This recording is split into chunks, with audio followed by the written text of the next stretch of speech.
Welcome to the Japan Business Show. My name is Eric Ahona, and today I'm talking to Kenji Nagoshi. Kenji is a English language communication coach, and he's located in London in the UK. Kenji, thank you so much for joining me today. Pleasure, Eric. Thank you for having me today. Pleasure's on my side. Kenji, let me dive right in. Before I ask you about your background, what do you think is something that foreign companies should consider, or what advice would you give foreign companies that want to do business with Japan? That's a very good question. Before starting this business as an English communication coach, I was a conference interpreter working with Japanese business people and vice versa, international business people. I'm still doing it actually, but probably a few years ago, 3 years ago, I worked in Poland for a company that was bought by a Japanese group, and this European CEO was so worried about how he should behave, and he was asking me a lot of questions, asking for cultural insight. Other things like how to exchange business cards. Are they very strict on culture code, protocol, stuff like that? The answer is yes, but I felt that he was a little worried, concerned a little too much, because well, the interesting thing is that both sides don't know the culture of the other side too much. So a little bit of education would help. So you don't have to worry too much about culture code and stuff like that. But one thing you can do is to learn a little bit about the other side, how they behave and stuff like that. And perhaps it's a good idea to work with someone who has deep cultural insight. I'm asking your question. I'm answering your question, Eric. Absolutely, Kenji, and thank you very much for the hint towards kind of what I'm doing. Very good transition to that. I appreciate that. So I didn't intend to advertise your work, but thank you. Even better, even better, even better. So I really love that aspect that I think I haven't heard so far, because most people are always very concerned. Okay, I know that Japan is a culturally very high complex country or culture, so that it's pretty complex culture-wise and business culture and so on. So people are always very worried, but they usually forget, as you just mentioned, that the other side might also not know very much about your culture or how to do business with you. So it's a mutual, let's say, and often in many cases, it's a mutual lack of cultural knowledge.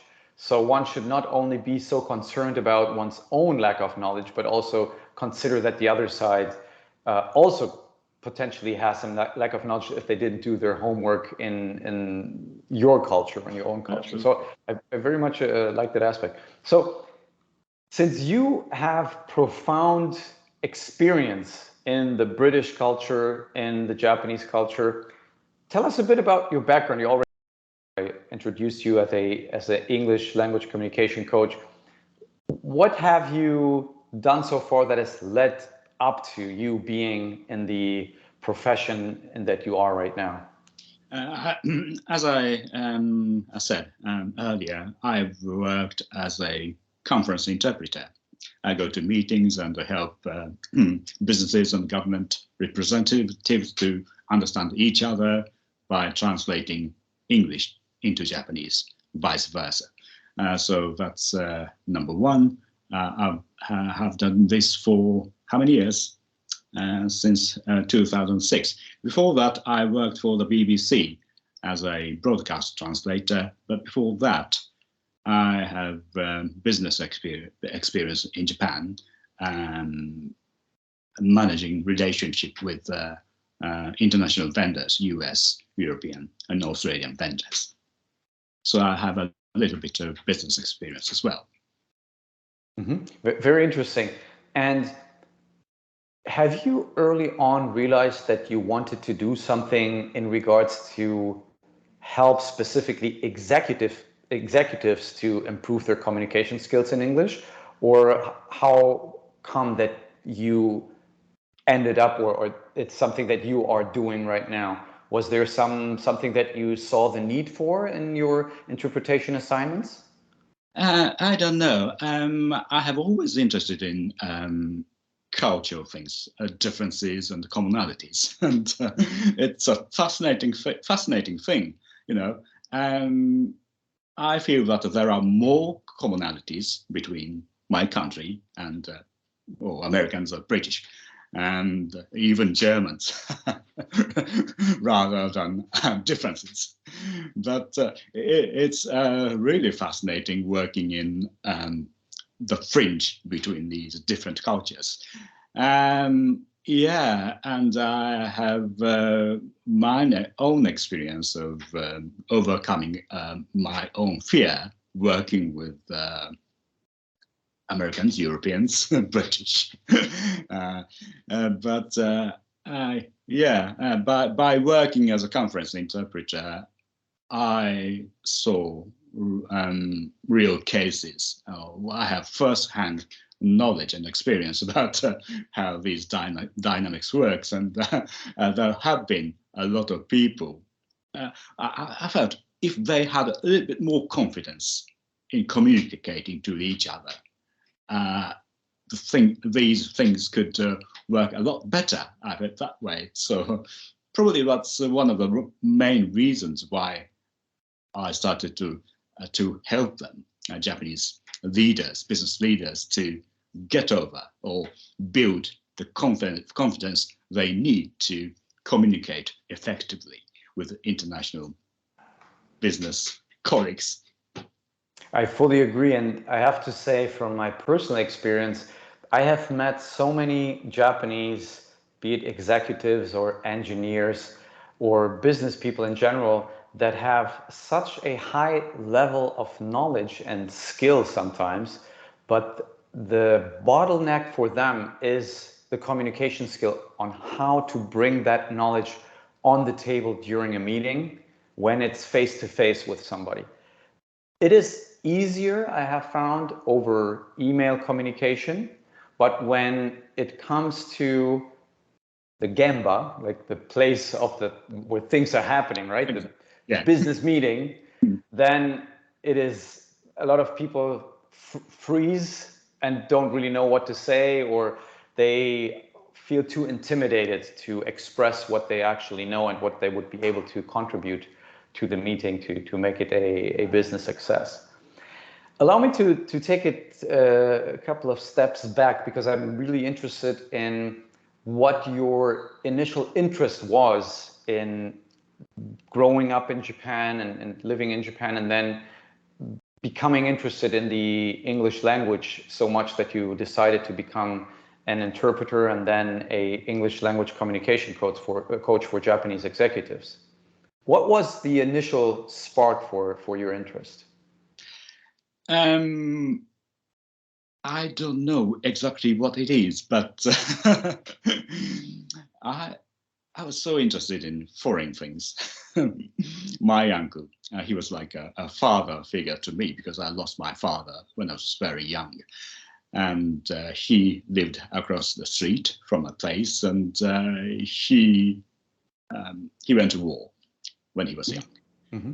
And he went to he fought in the Pacific, China and Pacific, and he talked me about, war is not a nasty thing, but he talked about his experience about coconut trees, stuff like that, and he bought me something exotic fruit, like a kiwi.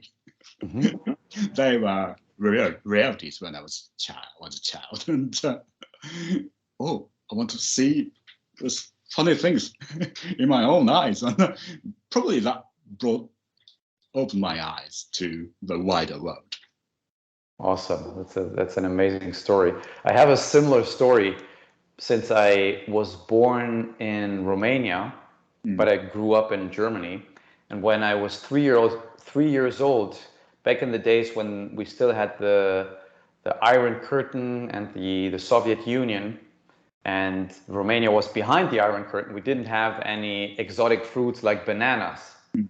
And my dad, who had already immigrated to Germany, Western Germany, sent me, or my mother and I, a one banana for my third birthday, which he sent green, but it arrived with black dots all over. So it was perfect. It was super sweet. So that was, I remember still today that I received my first banana in my life when I was 3 years old. I didn't even know what it was, but it was tasted so sweet. And I just remember that it was a hard time for me being 3 years old, and I had to share it with other kids that my mother invited. So that's my I can really relate to Okay. Yes. that exotic fruit experience that you just mentioned. So, in terms of challenges of working in international business environments, in which you obviously have a lot of business experience, what have you seen so far are the common challenges, specifically when we talk about a Japanese business environment or Japanese doing business in UK or Western environments and vice versa? What have you found are the common challenges?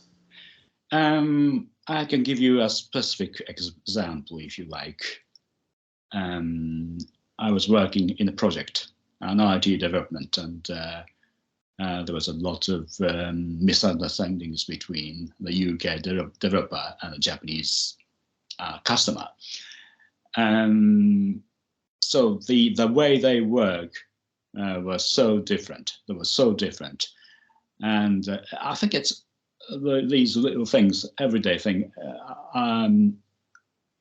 The expectation from the Japanese customer was that they wanted perfection, but the way they work in Britain and probably in Europe is that they achieve probably 80%, and they okay this, and they afterwards they make little adjustments. That's one thing. And the Japanese customer said, in Japan, developers go to customer site and see how things are done, and they record and they make their own requirements or specifications. But in the UK and probably in Europe and Western world, they don't do this. They call it fag packet, cigarette. You make little scribbles on your cigarette packet and make software development. So these little things, the little differences, these are little things, but every day, if they do this, they accumulate and make a massive problem. Yes, yes, I agree. I think the expectation towards quality standard is a big challenge because in Japan there is, I think, please correct me if I'm wrong, but I have the feeling it's really looked down on to do something that you don't have the feeling is 100%. So if it's not Mm. 100%, you don't say, Mm. yes, we can do it. As you briefly mentioned, in the Western world, it's more the 80-20 rule. Are we 80% sure we can do it? Yeah, okay, we can do it. The 20% we'll figure out somehow. We'll do it afterwards. So But even yeah, if you, mm. Mhm. Sorry, go ahead. Yeah, that could lead to very long meetings in Japanese companies. Eric. Correct. Yes. Yes. You I have agree. such I agree. advantage Yeah. working with Japanese. Yes. So this is one very good example. What else now, talking about your role as a English language communication coach for Japanese executives, what do you wish you had known before you started as the English language communication coach? that you are right now? Okay, actually, there's none because I'm learning every day, as I said. I aim for 80%. I'm not a perfectionist. But when I started my program, the program was not complete. But I was still building it by learning from my customers. So, But your customers, sorry to interrupt, your customers are Japanese. What did they say when they found out that your program was not complete yet? So you went with the flow. So you started the program, you started your course and teaching them how to improve their communication.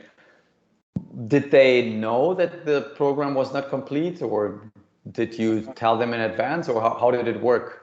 I didn't tell them, but Okay. yeah, I don't think they knew. And they enjoy the ride with me, 100%. That's great. So did you ever have a complaint from a Japanese customer that was saying, hey, I don't feel that this is something that is done the Japanese way, or are they actually happy that they can immerse into the complete cultural experience? Fortunately, yeah, I'm fortunate that I have good customers. Very good.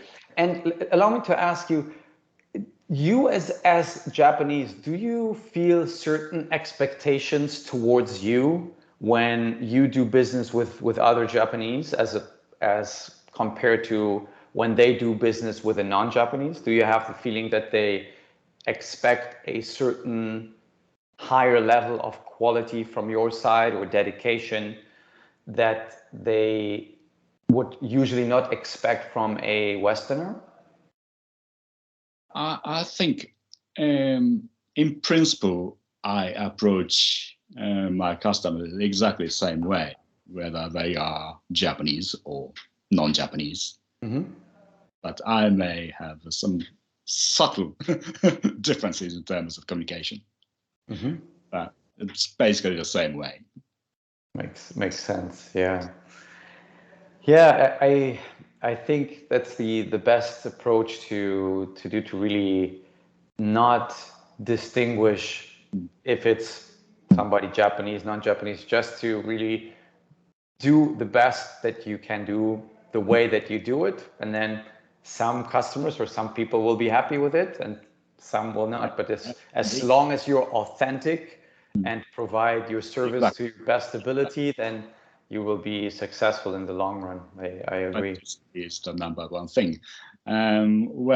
My Japanese customers know that I am based in the UK, and probably they expect that I am a little bit westernized, and I can actually leverage my position and in terms of being authentic.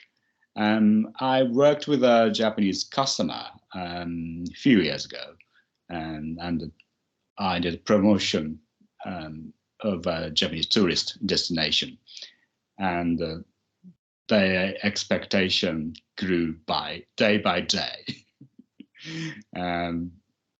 They wanted a 1 hour event initially, but their dream became bigger and bigger, and the plan was grander. They wanted to do 3 hours, stuff like that. But I said, no, that's not going to make you achieve your goal. Oh, very good. Very, very clearly. And in the end, the event was really successful, and the customer was happy. And afterwards, they said, I thought Nagoshi-san was too British. Because I said it really clearly. And I assume they're not used to receiving a clear no in Japan, especially when they work with a contractor. The contractor usually tries to adjust to the need or the wish of the client. Yes, I agree. I believe that wouldn't benefit my client at all. Yes, that's awesome. So, what would you say, talking about the skills that you have acquired to be successful at what you do? That was maybe one example that you can be very British and straightforward. What would you say is another skill that has helped you to become successful at what you do? Skills. I don't know. You go to your school and or could be a kindergarten or preschool, whatever, and you play with your friends. And these are the things that are important. Making friends, have fun. That's great. Number one Yeah. thing. Yes, yes, I like that attitude. This is not very, allow me to say it, this is not the typical Japanese answer that I'm used to receive when I ask someone from Japan, make friends and have fun. I fully agree with that, because in the long run, if you do something that you do because you're enjoying it, you will get some kind of financial return for it if you show everyone that you do it with full dedication, your passion, and that's something that you love doing. If you do that, if you do that in the long run, of And I course you think, have. Go ahead. more and more people in Japan taking this kind of approach. Yes. Okay. Have you heard? Allow me to ask. Have you heard about the Ikigai concept? Yeah, yeah. Where it's like something that you love, something that the world needs, something that the world is willing to pay for, and something that you're good at. So something you love, something you're good at, the skill, something that the world needs and they're willing to pay for. And if you do the cross section of this, those four circles, that's the sweet spot for something that you can really dedicate your full attention to. And some people call it your purpose in terms of profession, right? So I very much appreciate that you mentioned that, because this making friends and having fun, which is really a very important parts of your profession, or let's say your purpose, this reminded me of this Ikigai concept. And it's again, it's true. It's again every day when I am working with Japanese with clients here in the US or in Europe, I have to say that absolutely makes sense. So I left the corporate world years ago, and I'm finding my place in this world. I have some of my customers work in the corporate world, others entrepreneurs, and it's such a privilege to help them achieve their goals.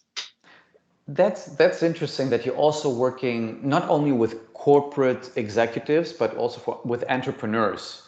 Do you have, from your perception, I know you're not located in Japan, but would you say that the entrepreneurial ecosystem or the environment has changed in Japan? Because back in the days when I used to work in Japan, being a startup or being a small company, that wasn't something very, let's say, cool. Here in the United States, it is. You have a startup, it's cool, it's sexy, right?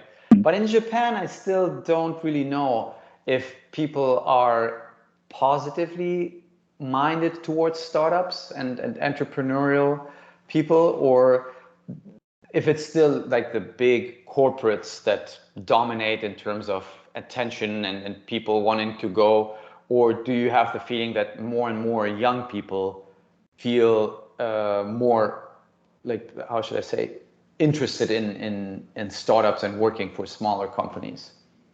Well, it's hard to say, but one of the things I can say is that entrepreneurship has changed probably. I remember the days, probably in the 90s, when I was working in Japan, and some of our vendors were in California, and one company did IPO, that kind of lifestyle, Okay. But now the environment has changed, and small people like myself can start up your own business in a small way. and help other people in the big time using technologies and stuff like that. And can you believe this, Eric? I'm talking to you in Florida. Yes. From the UK, it's true. Yeah. Can you believe this?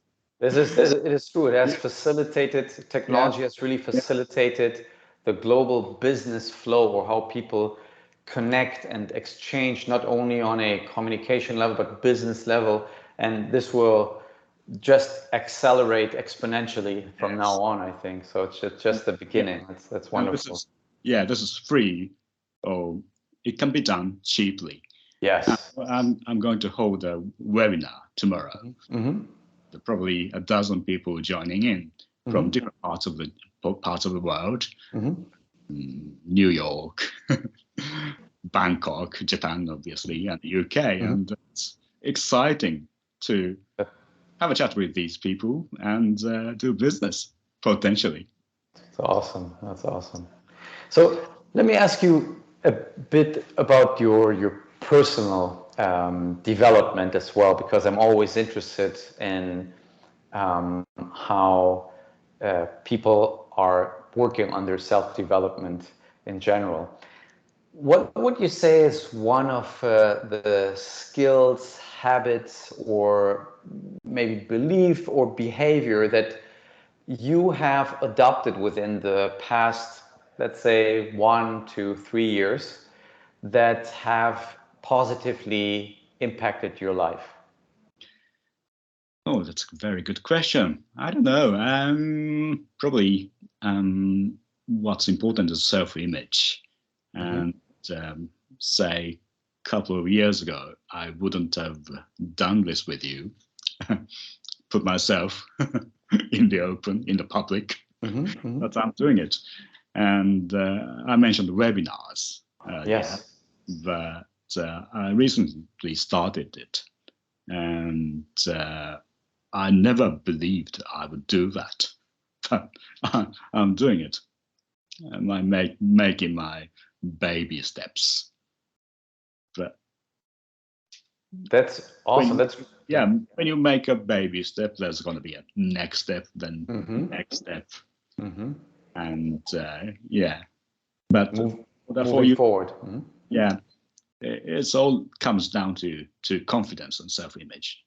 Yes, that's a really big one, really self-image. So you have changed your self-image into a, correct me if I'm wrong, but into a can-do from a, let's say, more hesitant self-image on said, oh, now let me think about it first, but really taking action and saying, okay, I can do it.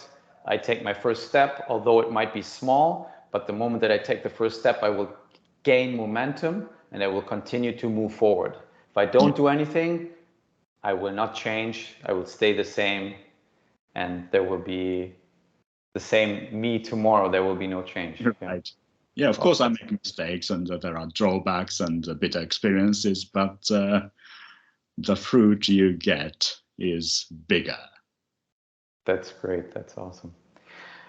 Before I ask about how people can reach out to you, is there anything that I haven't asked yet that I should have asked? No, I don't think so. You make really good questions. Okay, good. In case there's something, don't hesitate to let me know. I'm happy to talk about anything that comes into your mind.